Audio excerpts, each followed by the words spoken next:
ओम शांति। अज जी मुरली 18/10/2023। मिठा मिठा गांधा रसंदा मिठी मिठी बार। देह जे संबंधन जे बंधन, देह जे संबंधन में बंधन इन करे दुख आहे। देही जे संबंध में रहो त अथाह सुख मिली वेंदो। हिक माता पिता जी याद रहंदी बाबा चवनि था।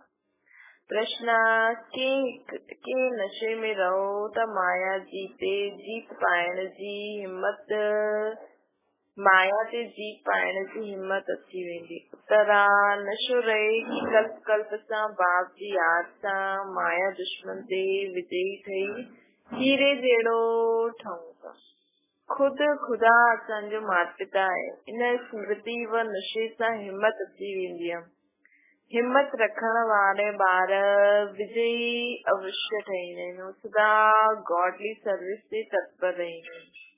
असांखे अगरि माया दुश्मन ते विजय पाइणो आहे त सदा यादि रखो असांजो माता पिता केरु, असांजो माता पिता केरु आहे। त सदा हिन स्मृति में रहंदासीं, नशे में रहंदासीं त असांखे हिम्मत अची वेंदी। हिम्मत रखण वारे ॿारनि जी विजय अवश्य थींदी आहे। सदा गॉडली सर्विस ते तत्पर रहंदा आहिनि। त गीता तव्हांखे बुलाइण जो जी चाहींदो आहे। ओम शांति। देवी देवताउनि जा पुजारी पारलौकिक माता पिता खे यादि त कंदा ई आहिनि ऐं भगत बि ॼाणदा आहिनि। देवी देवताउनि जा पुजारी पारलौकिक माता पिता खे यादि त कंदा ई आहिनि ऐं भगत बि ॼाणदा आहिनि। असांखे भक्ति जो फल ॾियण वारो माता पिता खे अचणो ज़रूर आहे। मतलब भगत बि ॼाणदा आहिनि कि असांजो बाबा ईंदो ज़रूर। हाणे उहे माता पिता केरु आहे इहे त वीचारा ॼाणदा आहिनि, पुकारदा आहिनि। हिन सां सिद्ध थींदो आहे कि उन्हनि जो संबंध ज़रूर आहे। उहे पुकारनि था त ज़रूर संबंध आहे। हिकु हूंदो आहे लौकिक संबंध, ॿियो हूंदो आहे पारलौकिक संबंध। लौकिक संबंध त अनेक हूंदा आहिनि, देह जा संबंधी अनेक हूंदा आहिनि, अनेक हूंदा आहिनि। काका चाचा मामा आदि आदि इहे आहे लौकिक संबंध। हिन करे परम पिता परमात्मा खे सॾु कंदा आहिनि। इहे त ॿारनि खे मालूम आहे कि सत्युग में कोई बंधन न हूंदो आहे। बाबा चवनि था बाप खे सॾु कंदा आहिनि कि असांखे हाणे बंधननि में आहियूं। असांखे संबंध में अचणु चाहींदा आहियूं। असां हिन बंधन सां जुटी करे संबंध में अचणु चाहींदा आहियूं।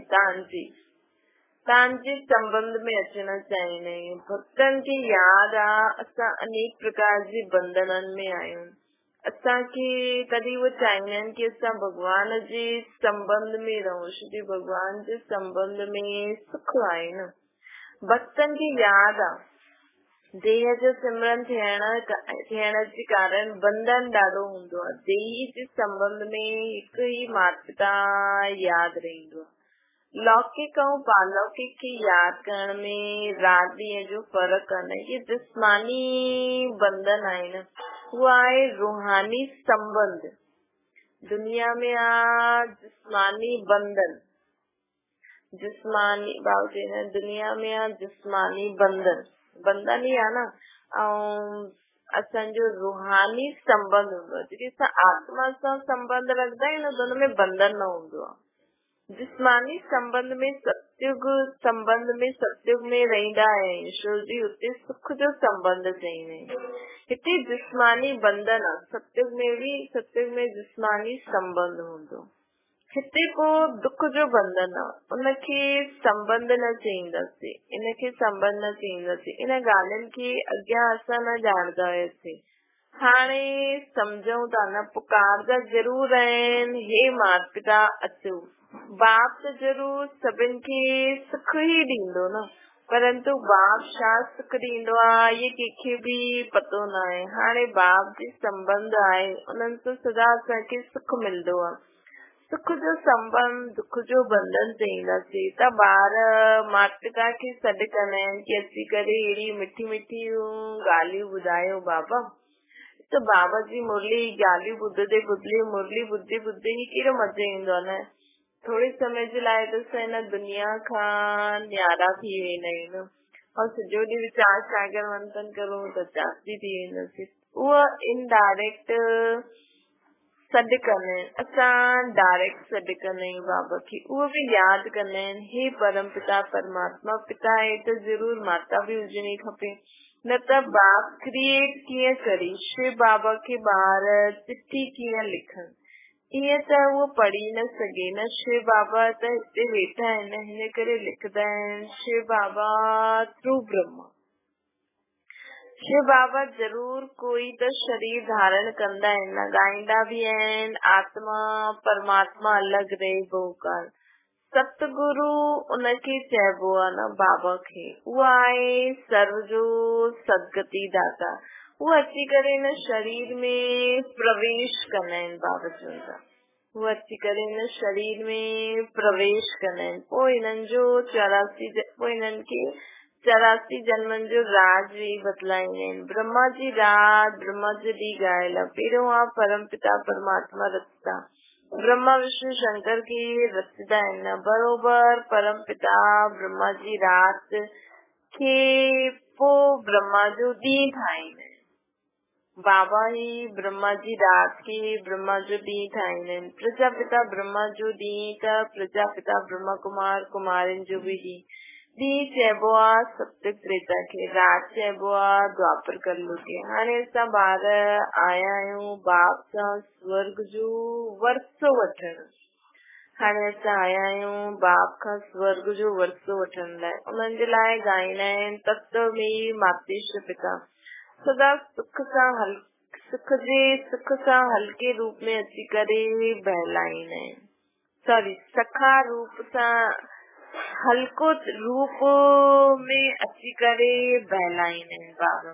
तत्व में मातेश पिता तो सखा बंधु सभु चईंदा आहिनि न, त हिननि रूपनि में अची करे बाबा हल्के रूप सां अची करे असांखे बहलाईंदा आहिनि। मुख्य आहे टे संबंध, बाप टीचर सतगुरु, इन्हनि सां ई फ़ाइदो हूंदो आहे। बाक़ी काका मामा चाचा आदि सां कोई फ़ाइदो थोड़ी हूंदो आहे। संबंधनि जी कोई ॻाल्हि न आहे, उहो त संपूर्ण बाप जो आहे, उहो अची करे ॿारनि खे संपूर्ण आत्मा खे गुण शक्तियूं ज्ञान खपनि न, त उहा परमात्मा जे संबंध में अची करे असांखे मिली सघंदो आहे। जीअं बाक़ी धन संपत्ति माँ बाप संबंधनि खां मिलंदी आहे चीज, उही आत्मा जो ये ज्ञान गुण शक्ति असांखे परमात्मा खां मिली सघंदो आहे। त हिननि सां संबंध जोड़ंदासीं त यादि सहज थी वेंदी। 16 कलाक संपूर्ण तव्हां ठहियो अथव था न, तव्हां अनुभवी आहियो, ॿिया कोई कीअं ॼाणनि, जबकि तव्हां ॿारनि जे संग में न अचनि तेसि ताईं उहे सम्झी न सघनि। जैसा बाबा से समझो, हाणे ॿिया बि कीअं सम्झंदा, जॾहिं उहे असांजे संग में ईंदा तॾहिं त असां बदिलाए सघंदासीं न उन्हनि खे। असां बि पहिरियों कंहिंजे संग में आयासीं तॾहिं त बाबा जो परिचय ज्ञान मिलियो न। हाणे तव्हां ॼाणंदा आहियो भक्ति मार्ग में बि बंधन यादि तॾहिं कंदा आहिनि जॾहिं रावण रूपी 5 विकारनि जे बंधननि में हूंदा आहिनि। यादि सभु कॾहिं कंदा आहिनि जॾहिं रावण रूपी 5 विकारनि जे बंधन में हूंदा आहिनि। बाप जो नाम या लिबरेटर, बाप जो नाम या लिबरेटर, बाबा सभिनि खे लिबरेट कंदा आहिनि। कहिड़े कीमा 5 विकार रूपी बंधननि सां सभिनि आत्माउनि खे लिबरेट कंदा आहिनि। अंग्रेजी अक्षर ॾाढो सुठो आहे, लिबरेट चईंदा आहिनि मनुष्य खे, लिबरेट कयूं दुख सां, माया जे बंधननि सां लिबरेट करण ईंदा आहिनि। पोइ बाबा गाइड बि ठाहींदा आहिनि। गीता में बि मच्छरनि सदृश सभिनि खे वापसि वठी हलंदा आहिनि। त ज़रूर विनाश भी थियो हूंदो। ये त ॻायल आहे ब्रह्मा द्वारा स्थापना शंकर द्वारा विनाश कराईंदा आहिनि कि ब्रह्मा द्वारा स्थापना शंकर द्वारा विनाश कराईंदा आहिनि। पोइ जे स्थापना कंदा आहिनि उन्हनि द्वारा पालना भी त थींदी आहे न।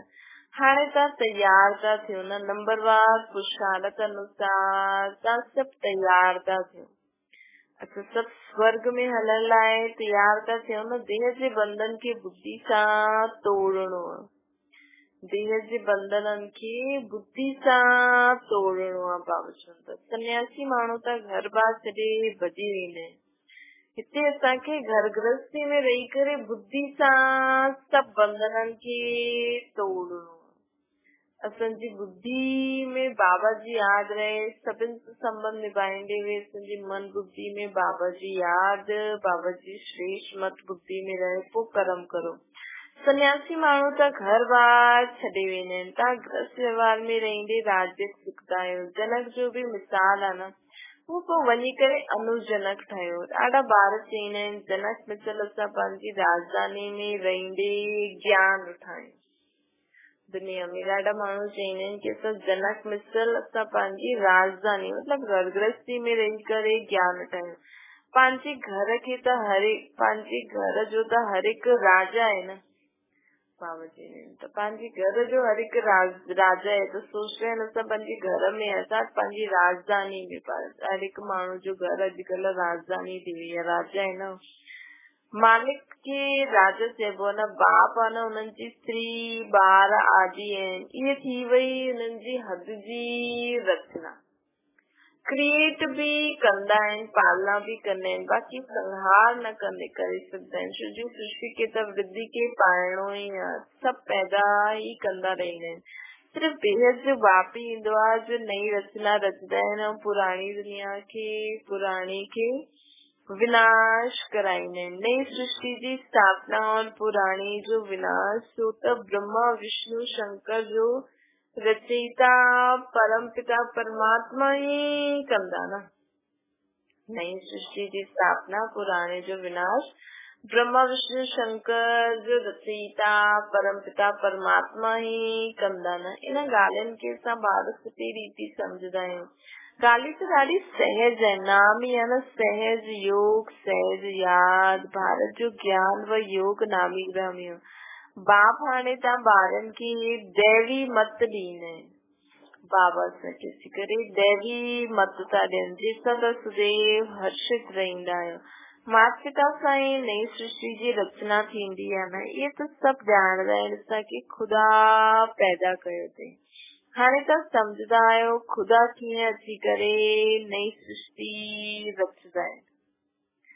बाबा चईंदा आहिनि कि हाणे सभु ॼाणंदा आहियूं ख़ुदा असांखे अची करे कीअं असांजे लाइ नई सृष्टि रचंदा आहिनि। बाबा चवनि था कि मां तव्हांजे लाइ नई सृष्टि स्थापना थो करां, तव्हांखे दैवी मत थो ॾियां, तव्हांखे मां स्मृति द्वारा नयो जन्म ॾिनो आहे, त तव्हांखे सदा हर्षित रहणो आहे। नई सृष्टि अडॉप्ट कंदा आहिनि न।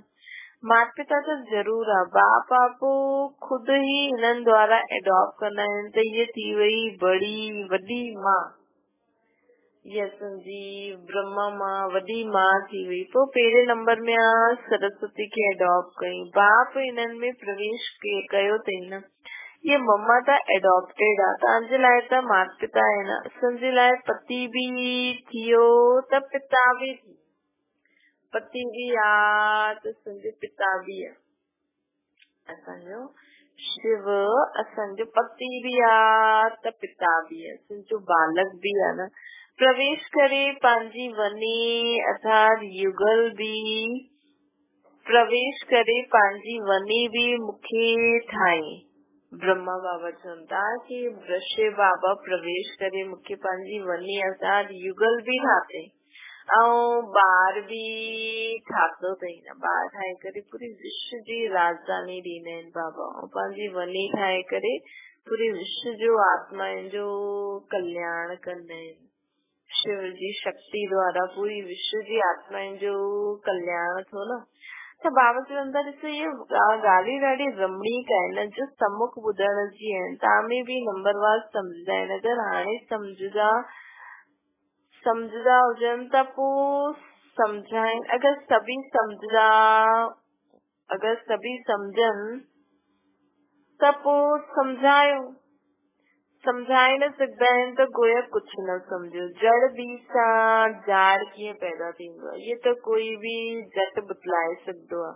हिन बेहद जी झाड़ जो ज्ञान हाणे ताईं बाप हाँ, जेस ताईं बाप अची करे न सम्झाए तेस ताईं कोई सम्झी न सके। तव्हां ॼाणदा आहियो असां बाप सां राज़िक सिखी करे वरसो वठूं था न, इहा बुद्धि में हुजणो खपे। इहा डबल संबंध आहे न, हिते त सिंगल संबंध आहे। पारलौकिक बाप खे यादि न कंदा आहिनि। बाबा चईंदा आहिनि ॾिसो असांजो बुआ बाप बि आहे, सर्व संबंध निभाइणा आहिनि न बाबा सां। त दुनिया में त माण्हू पारलौकिक बाप खे यादि ई न कंदा आहिनि। हिते उहे सभु बंधन आहिनि न, तव्हां ॼाणदा आहियो असां हिन समय हुन बंधन में ई आहियूं। पिता जे संबंध में हाणे असां आया आहियूं हुन बंधन सां छुटण लाइ। मतलब दुनिया में असांखे लौकिक दुनिया में बि रहणो थो पए, त भले दुनियादारी में रहंदे, घर गृहस्थी में रहंदे, त हुनखे हुन दुनिया में रही करे बि असांखे पिता सां संबंध जुटाए रखंदासीं त सभु बंधननि सां मुक्त थी वेंदासीं। अगरि सभु संबंध बंधननि सां मुक्त थियणो न, त हिकु पिता सां सदा संबंध जोड़े रखो। अॼुकल्ह त केतिरियूं मतियूं आहिनि न, आपस में लड़दा झगड़दा रहंदा आहिनि, पानी जे लाइ धरनी जे लाइ लड़दा रहंदा आहिनि। इहे असांजी हद में आहे, इहे तव्हांजी हद में आहे, बिल्कुलु ई हद में अची विया आहिनि।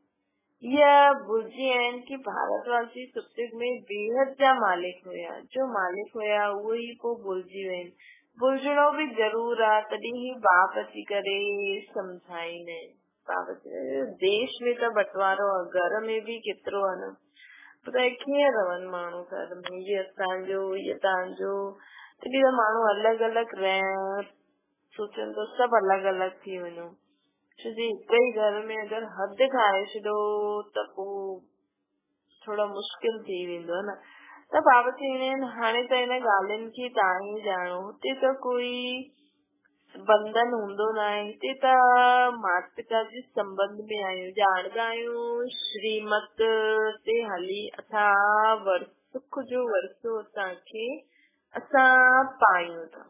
असां ॼाणदा आहियूं कि असां बाबा जी श्रीमत ते हली करे कहिड़ो वरसो था पायूं, सुख जो। बाप चईंदा आहिनि मां तव्हांखे सुख जो वरसो ॾींदो आहे, पोइ श्राप केरु ॾींदो आहे? माया रावण। श्राप में दुख आहे, वरसे में तो सुख हूंदो आहे न। मनुष्य ये न ॼाणदा आहिनि कि मनुष्य खे दुख जो वरसो केरु ॾींदो आहे। बाप सत्य स्थापना कंदा आहिनि त ज़रूर सुख जो वरसो ॾींदा न, बाबा चवंदा मां त ॿारनि खे सुख जो वरसो ॾींदमि। बाप खे दुख जो वरसो ॾियण वारो बाप खे दुख जो वरसो थोरी ॾींदा आहिनि। बाप त सभिनि खे सुख जो वरसो ॾींदा आहिनि न, दुख त दुश्मन ॾींदी आहे। परंतु इहे ॻाल्हियूं कोई सम्झंदा न आहिनि कि चईंदा बि चइण जी ॻाल्हि काथां जी ॻाल्हि काथे खणी ईंदा आहिनि।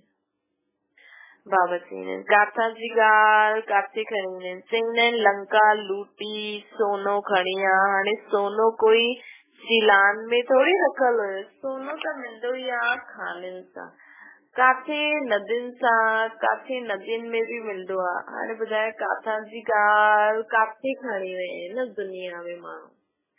ॿार ॼाणे विया आहिनि अनादि वर्ल्ड ड्रामा आहे। तव्हां ॿारनि जी बुद्धि में बि नंबरवार पुरुषार्थ अनुसार वेठो आहे न, जो सम्झंदा न आहिनि, न सम्झाए सघंदा आहिनि त छा पद पाईंदा, पढ़े हुए जे अॻियां ढरी पईंदा। राजा रानी प्रजा में फ़र्क़ु हूंदो आहे न।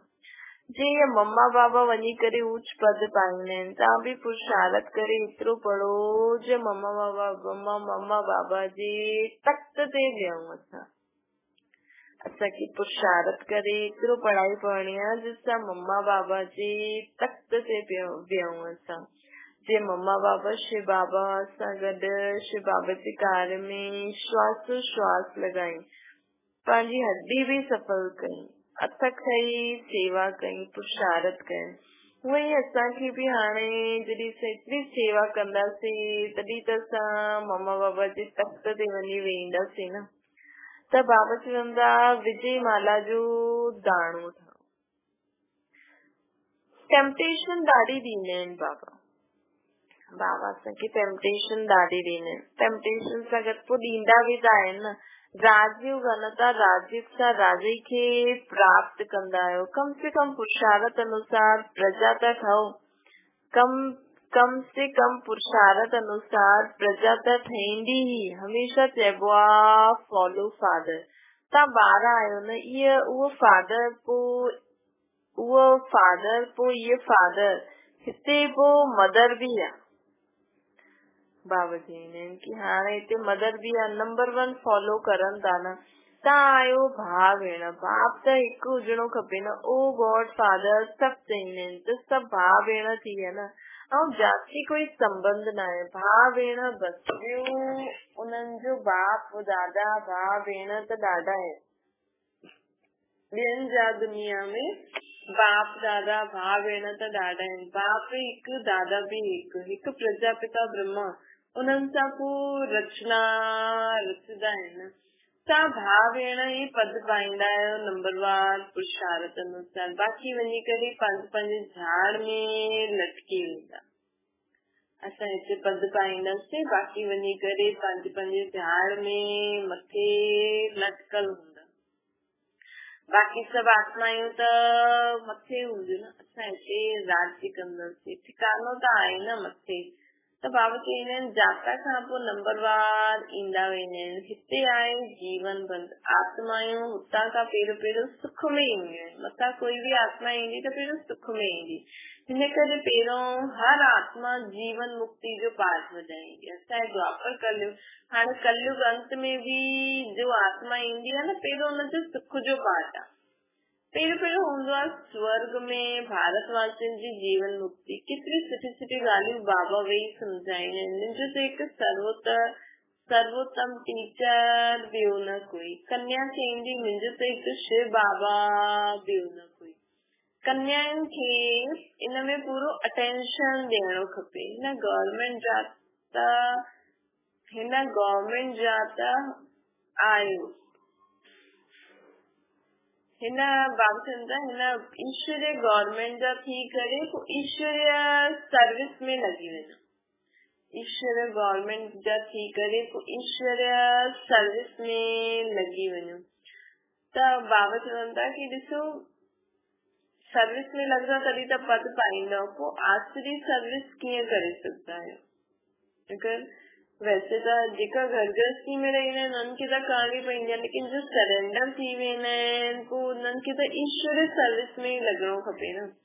बाबा चवंदा आहिनि हर हिक जे कर्म बंधन अनुसार राय ॾिबी आहे। ॾिसबो आहे निकिरी सघंदा आहिनि वरना सचा शुरूड़ बुद्धि आहे त पोइ on God fatherly service only. मतलब बाबा ॾिसो कंहिंखां छुड़ाईंदा आहिनि। जेका शुरूड़ बुद्धि वारा हूंदा आहिनि जंहिंजी बाबा हर हिक खे ॾिसी करे पोइ राय ॾींदा आहिनि कि छा करणो खपे छा न।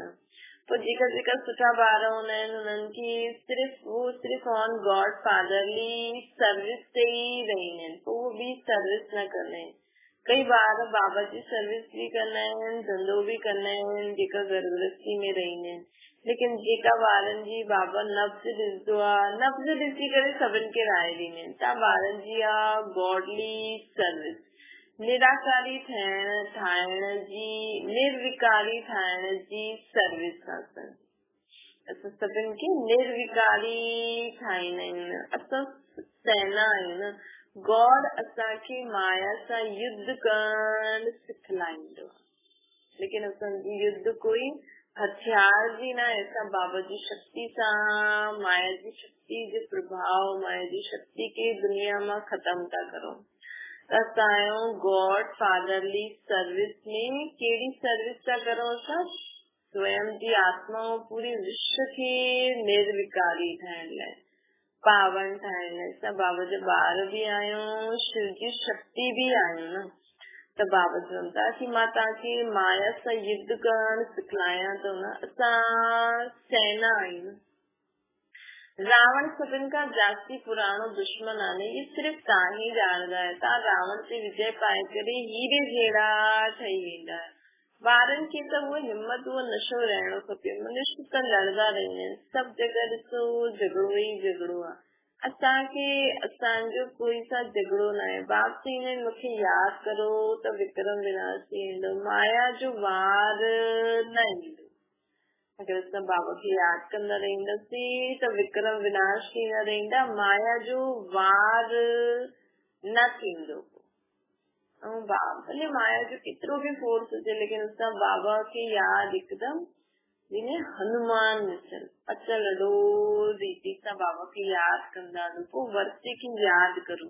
इहो बि कंहिंखे ॿुधाइणो पए न, बाप जो परिचय ॾेई उन्हनि सां बुद्धि योग लॻाइणो, ॿियनि खे बि बाबा जो परिचय ॾे, उन्हनि जो बि बुद्धि योग असांखे बाबा सां लॻाइणो आहे। उहे असांजा माता पिता आहिनि, शिव बाबा आहे त ॿुधायो तव्हांजी माता केरु आहे। शिव असांजो बाप आहे त असांजी माता केरु आहे। इहे बि केतिरी घुई ॻाल्हियूं आहिनि। तव्हां पुछंदा आहियो आत्मा जो बाप केरु, उहे बि लिखी ॾींदा आहिनि परमात्मा। अच्छा, माता काथां आई, माता बग़ैर ॿार कीअं रचंदो, त पोइ जगदम्बा तरफ़ हली वेंदा।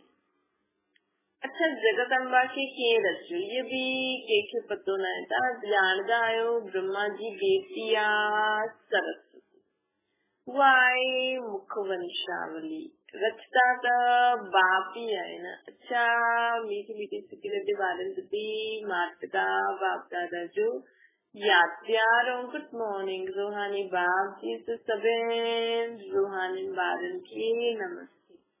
असांजी बि रूहानी माता पिता बाप दादा खे यादि प्यार गुड मॉर्निंग ऐं नमस्ते। धारणा जे लाइ मुख्य सार, मुंहिंजो त हिकु सर्वोत्तम टीचर ॿियो न कोई। हिन निश्चय सां माता पिता समान पढ़ाई पढ़णी आहे। असांजो त हिकु सर्वोत्तम टीचर श्री बाबा ॿियो न कोई। हिन निश्चय सां असांखे मम्मा बाबा जी पढ़ाई पढ़ी मम्मा बाबा जे तख़्त नशीन थियणो आहे, तख़्त ते वेहणो आहे, पुरुषार्थ में पूरो फॉलो करणो आहे। बाबा चवंदा ॿियो आहे देह जे बंधन खे बुद्धि सां तोड़णो। देह जे बंधन, हिनमें बंधन आहे सभिनि सां। तॾहिं त बाबा चई सभिनि खे आत्मा सम्झो, सभिनि खे आत्मा सम्झण सां सभिनि जे संबंध में अची वेंदासीं। दैवी मत ते हली करे सदा हर्षित रहणो आहे, ईश्वर सेवा करणी आहे। बाबा चवंदा वरदान किनारो करण जे बजाय स्वयं खे एग्जिस्ट करण वारा सहनशीलता जा अवतार हो। कई ॿारनि में सहनशीलता जी कमी हुजण जी हूंदी आहे न, इन करे कोई नंढी सी ॻाल्हि बि थींदी आहे त चहिरो ॾाढो जल्दी बदिली वेंदो।